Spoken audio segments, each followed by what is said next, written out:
اعوذ باللہ من الشیطان الرجیم بسم اللہ الرحمن الرحیم۔ عزیز طلبہ، امید ہے آپ خیریت سے ہوں گے۔ آج ہمارا جو موضوع ہے اردو سال دوم کا دوسرا سبق تشکیل پاکستان ہے۔ تشکیل پاکستان کا مطلب ہے پاکستان کا وجود، پاکستان کو بنانا، شکل دینا، تشکیل شکل دینا سے نکلا ہے۔ تو پاکستان کی تاریخ ہے یہ سبق انتہائی اہم ہے۔ اس لحاظ سے بھی یہ اردو کا سبق ہے اور اس لحاظ سے بھی اہم ہے کیونکہ یہ آپ کے مطالعہ پاکستان میں بھی آپ کا معاون ثابت ہو سکتا ہے۔ اس میں مسلمانوں کی تاریخ، پاکستان بننے کی تاریخ، وہ ساری باتیں اس میں جو ہیں وہ موجود ہیں۔ آج اس کا خلاصہ انشاءاللہ دیکھیں گے اور اس کے جو مزید پہلو ہیں اس پر بات کریں گے۔ اچھا، میں نے ایک اور بات کرتا چلوں کہ میں نے طلباء کی بہتری اور آسانی کے لیے خلاصے کو ہیڈنگ کی شکل میں دے دی ہے، لیکن یاد رکھیں خلاصے میں ہیڈنگز نہیں بنائی جاتی۔ یہ صرف آپ کو یاد کرنے کے لیے، آسانی کے لیے اور آپ کی تشریح اور سیاق و سباق میں بھی یہ معاون اور مددگار ثابت ہوگا، اس لیے یہ میں نے ہیڈنگ بنائی ہیں۔ آپ ہیڈنگز یاد کریں گے تو آپ کو آسانی سے اس کا خلاصہ لکھا جا سکتا ہے، لیکن آپ نے خلاصے میں ہیڈنگز نہیں بنانی۔ تو آئیے سبق کی جانب چلتے ہیں۔ عزیز طلباء، یہ تشکیل پاکستان دوسرا سبق ہے اور اس کے مصنف میاں بشیر احمد ہیں۔ میاں بشیر احمد یہ تاریخ کی ایک نمایاں شخصیت کا نام ہے۔ انہوں نے تحریک پاکستان میں بڑھ چڑھ کر حصہ لیا، بلکہ اپنی پوری صلاحیتیں قیام پاکستان کے لیے وقف کر دیں۔ وہ قائد اعظم کے بہت قریبی ساتھیوں میں سے تھے۔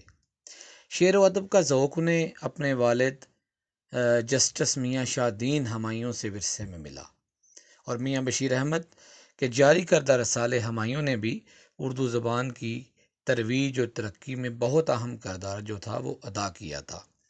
آپ بہت اچھے نثر نگار تھے، شاعر بھی تھے، بلکہ قائد اعظم کے بارے میں ان کی وہ نظم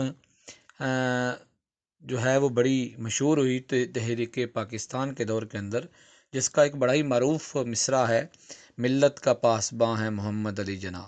تو ہمارے نصاب میں شامل ان کا مضمون تشکیل پاکستان کے پس منظر، پاکستان کی جدوجہد اور اس کے مختلف مراحل کی داستانیں ہیں۔ یہ ہماری تاریخ ہے اور اس سبق میں عزیز طلباء آپ کے لیے بہت زیادہ معاونت ہوگی مطالعہ پاکستان کی تاریخ میں بھی، کیونکہ یہ ساری تاریخ ہے۔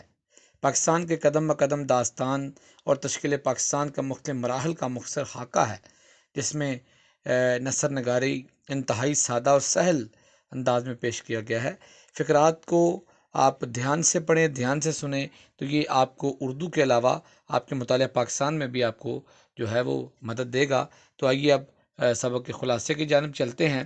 عزیز طلباء، میں نے خلاصے میں طلباء کی آسانی کے لیے جو ہے وہ ہیڈنگز بنا دی ہیں، لیکن یاد رکھیں کہ خلاصے میں ہیڈنگز نہیں بنائی جاتی، آپ کو پتہ ہے۔ تو امتحانی نقطہ نگاہ کے لحاظ سے بھی ہیڈنگز جو ہیں خلاصے میں نہیں بناتے، لیکن ہیڈنگز اس لیے بنائی ہیں کہ طلباء کو آسانی سے یاد ہو جائے اور آپ کی تشریح میں بھی یہ معاون ثابت ہوگا۔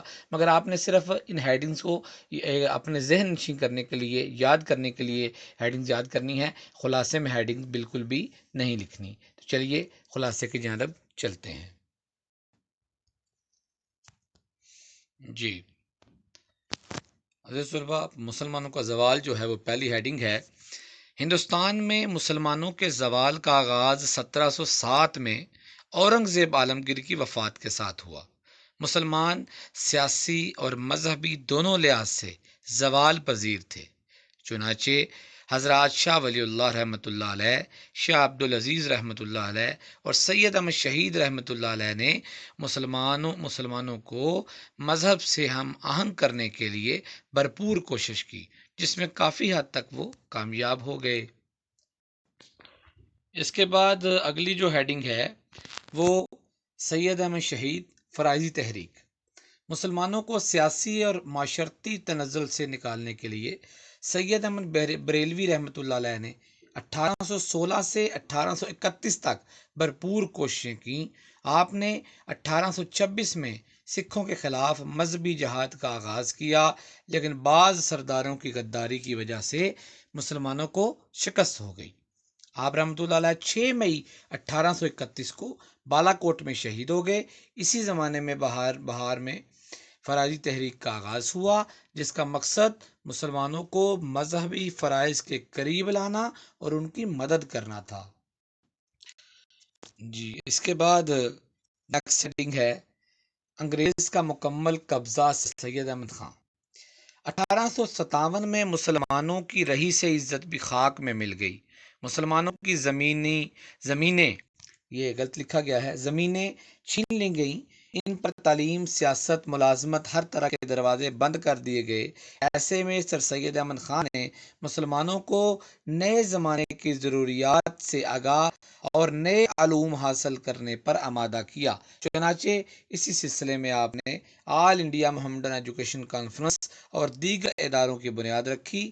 1898 میں جب آپ کا انتقال ہوا تو قوم اس وقت تک جاگ چکی تھی، یعنی اپنے مقصد میں وہ کامیاب ہو گئے کہ قوم کو جو ہے وہ جہالت سے جگانا ہے، تو آپ اپنے مقصد میں کامیاب ہو گئے۔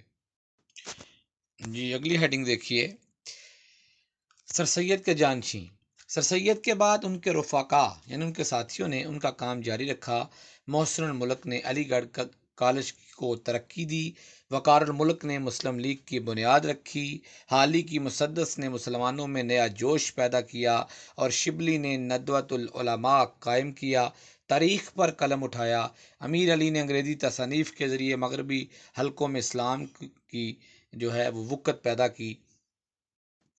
اس کے بعد اگلی ہیڈنگ ہے جدید اور قدیم علوم میں خلیج۔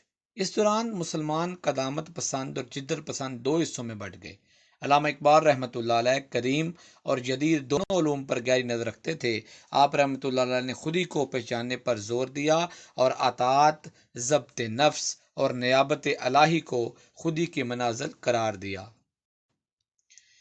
اس کے بعد ہے جی متفرق واقعات، ملے جلے واقعات۔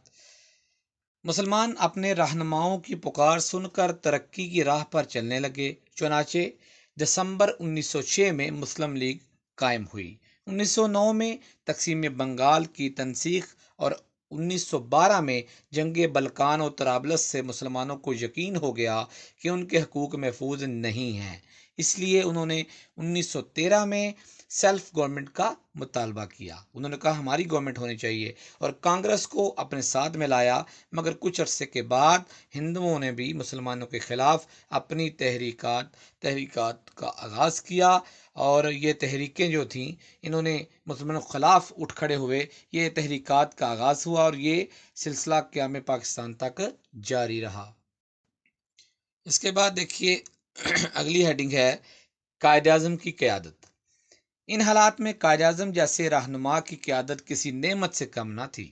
آپ رحمۃ اللہ علیہ کو 1928 میں باقاعدہ طور پر مسلم لیگ کی صدارت سونپ دی گئی۔ آپ رحمۃ اللہ علیہ ایک طرف مسلمانوں کے سچے خیر خواہ، جبکہ دوسری طرف انگریز اور ہندوؤں کے سامنے سر اٹھا کر بات کرنے والے نڈر لیڈر ثابت ہوئے۔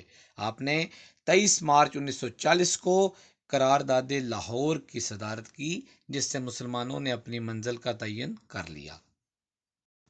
عزیز طلبہ، یہ آخری ہیڈنگ ہے انتخابات 1945 اور 46 اور قیام پاکستان۔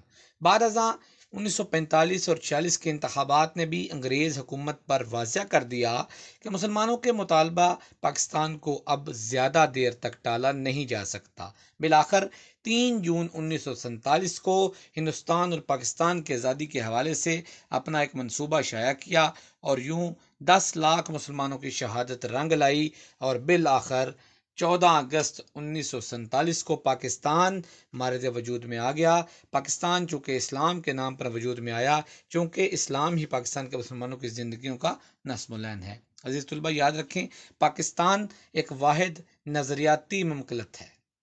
تو امید ہے آپ کو خلاصے کی سمجھ آ گئی ہوگی۔ اس کی تشریح اور سیاق و سباق اور تشریح کے بارے میں انشاءاللہ اگلے لیکچر میں پھر حاضر ہوں گے۔ اجازت چاہتا ہوں۔ السلام علیکم ورحمۃ اللہ وبرکاتہ۔